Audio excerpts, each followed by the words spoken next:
I mean, again, you have an incredibly positive attitude, but the truth of it, British boxing, especially even around the world, is a difficult place to get the credit that you deserve, especially as a trainer. All right.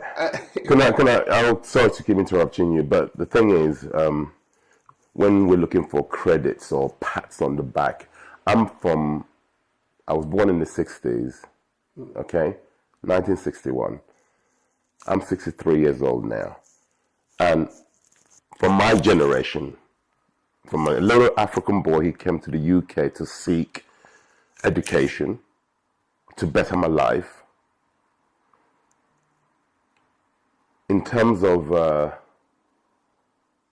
what I'm trying to get to is that nothing can stop me. Only God can stop me. Yeah, that desire, that drive. Yeah, the work ethic, the whole thing. Nothing. I feel unstoppable in what I do, and I believe so much in what I do that, like I said, only God who empowered me can stop me. You made a promise to yourself, yes, when you entered this sport, yes, that this day, yes, today, till this was day, coming. till this day, yes, till this day, yeah. and the day has arrived. Mm-hmm.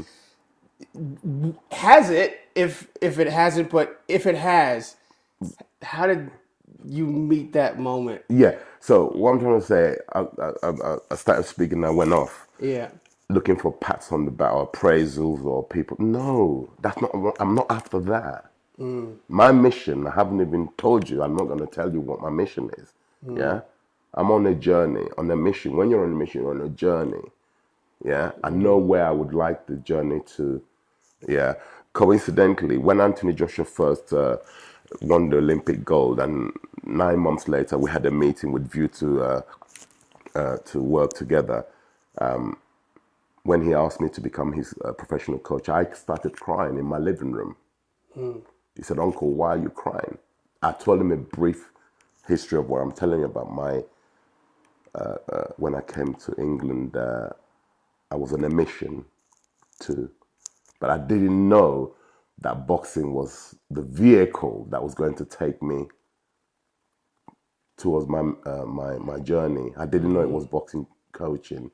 Yeah, I came here to study like a typical African. My parents came here, they brought their children to study.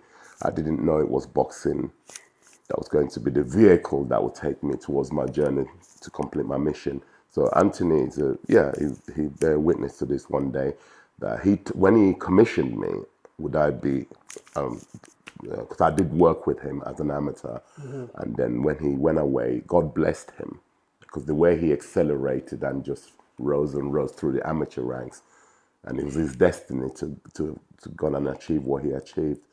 And as an amateur, then turned pro. Then he asked me, "Uncle." He refers to me as uncle. It's a respect thing in Africa. Your elders, you refer to them as uncle. I'm not his biological uncle. And I told him, yeah. And as much as I'm very, very happy, obviously, as I sit here with you, there's also a sadness in me that although he's accomplished, he's overachieved, in my opinion, what he's gone and done. The young man that met me in the streets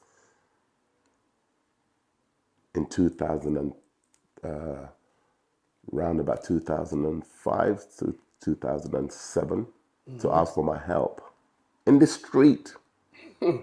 He'd only had 6 amateur fights when he met me, 6 or 8 amateur fights, and I got involved with him. To see him have grown, then to go and win Olympic gold, I said to him, "You're blessed." Yeah, and then look what he's gone and done to boxing, world boxing. Yeah, so to sit here, I wish it wasn't him that was in that ring last night, but it happened to be. I guess it had to be. He has recounted this story publicly over this past week. But he dismissed it. It was very, because the people around him, it suits him to dismiss it. But I will tell my story. Yeah? You know, as we know, history, about the Egyptians, about the Romans, it's come from that terminology. His story. Your story is your story. My story is my story. His story. I will tell my story of my journey, and he was part of that journey. So I will tell my story.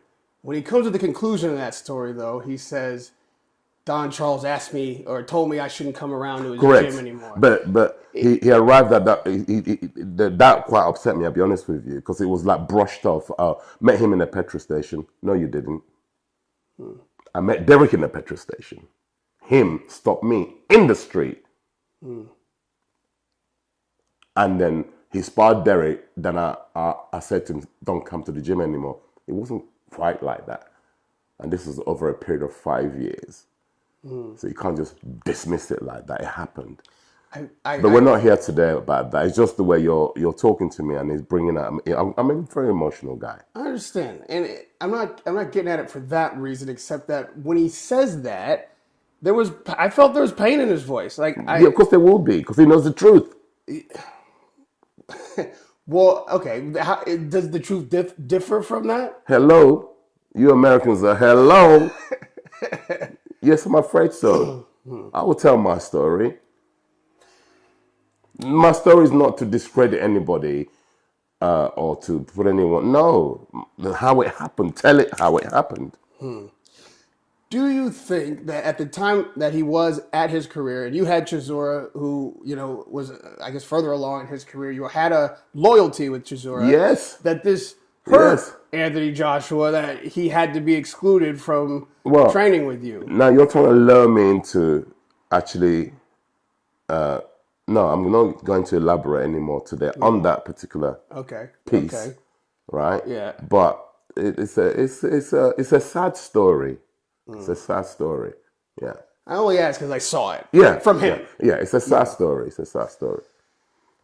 That loyalty that kept you at Chisora in those years, and even though your journey with Dubois hasn't been long, it has been incredible, not incredible, but incredibly substantial. Like, this time with you and Dubois will be thought of, really, obviously it's not the beginning, but really the beginning of his career. He had a shot at Usyk. We all know what happened in that fight. In the arc of these 4 fights, you've made the legend of Dubois and Charles. That kind of loyalty, knowing how it can bite you in the butt, is it because it was Joshua? Does it seem like a full circle, like being the man that you have been over these many years, staying true to who you are and staying true to your fighter, staying true to your mission? It almost had to be Joshua for it to become a full circle moment. I get it. Of course, I get it. That's the way God wanted it. That's the way it's been written. I keep saying to people prior to the fight, that's the way it's been written. That's what I mean by that. All these events, the way they're happening, that's the way it's been written.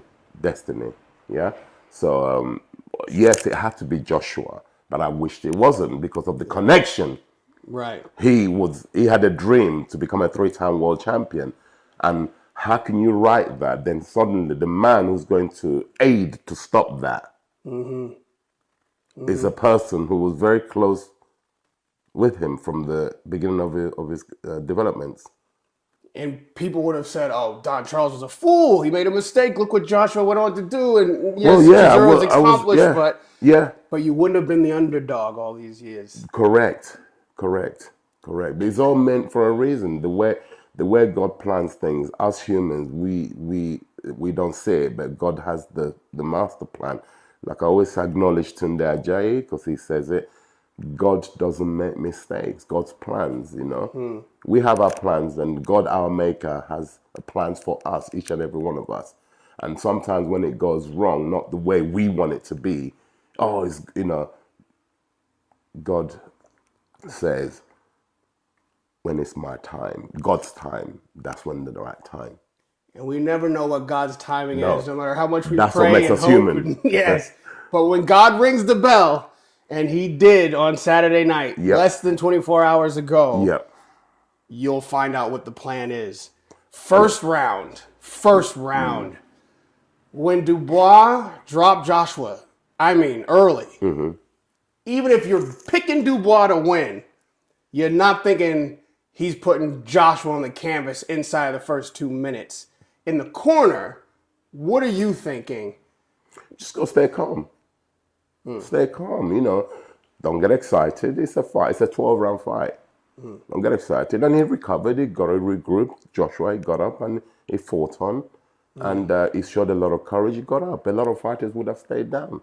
He got up and he went down multiple times. Every round, I think he touched down.